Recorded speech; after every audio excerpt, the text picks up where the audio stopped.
حضرت سہل بن سعد سعدی صحابی رسول ہیں، کہتے ہیں ہم حضور کی بارگاہ میں بیٹھے ہوئے تھے، ایک عورت آئی مدینہ کے رہنے والی تھی غریب، اب اس نے وہ چادر بنا لیتی تھی، چادر بنا کر بڑی خوبصورت چادر اور اس کی کناریاں لگا کر سردی کا سیزن تھا، سرکار کی خدمت میں حاضر ہوئی۔ حضرت سہل بن سعد سعدی کہتے ہیں کہ لوگوں تمہیں کیا پتہ وہ کتنی خوبصورت چادر تھی، یعنی پوری اس نے محنت کی اور اس چادر کو بنانے کے لیے وہ چادر لے کر سرکار کی بارگاہ میں حاضر ہوئی۔ آقا علیہ الصلوۃ والسلام نے پوچھا یہ کیا؟ کہا یا رسول اللہ میرے پاس نہ تو مال ہے نہ اولاد ہے، کچھ بھی نہیں ہے میرے پاس، غریب ہوں مدینہ کے رہنے والی، لیکن میں نے آپ کی محبت کے اندر ایک چادر بنائی ہے خوبصورت، اور اس چادر کو میں آپ کے پاس لے کے آئی ہوں۔ آقا علیہ الصلوۃ والسلام سے کہنے لگی یا رسول اللہ اس تحفے کو قبول کیجیے۔ حضرت سہل بن سعد سعدی کہتے ہیں حضور نے اس تحفے کو قبول کیا۔ قبول کرنے کے بعد ابھی سرکار اپنے گھر میں دوبارہ تشریف لے گئے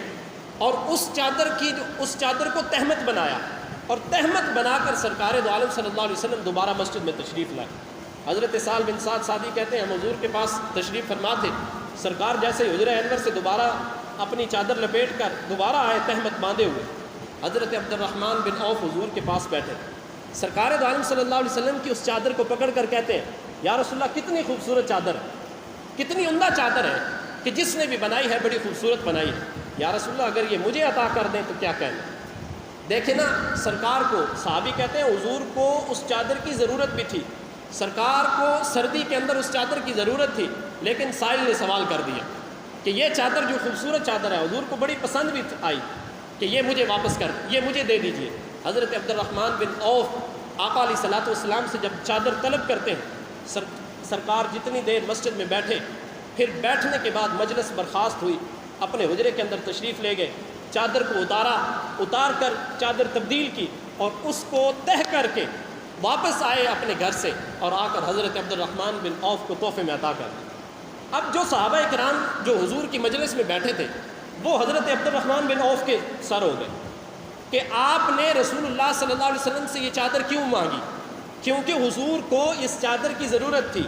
سردی بھی تھی، اور تم نے یہ اچھا نہیں کیا، زیادتی کی ہے۔ حضرت عبد الرحمن بن عوف کہنے لگے لوگوں میری بات تو سنو، میں نے اس چادر کو کس لیے مانگا ہے؟ میں دراصل اس چادر سے نہ تو اپنی سردی کو روکنا چاہتا ہوں، نہ اس چادر سے میں اپنی گرمی کو روکنا چاہتا ہوں، میں اس لیے آقا علیہ الصلوۃ والسلام سے اس چادر کو طلب کیا تھا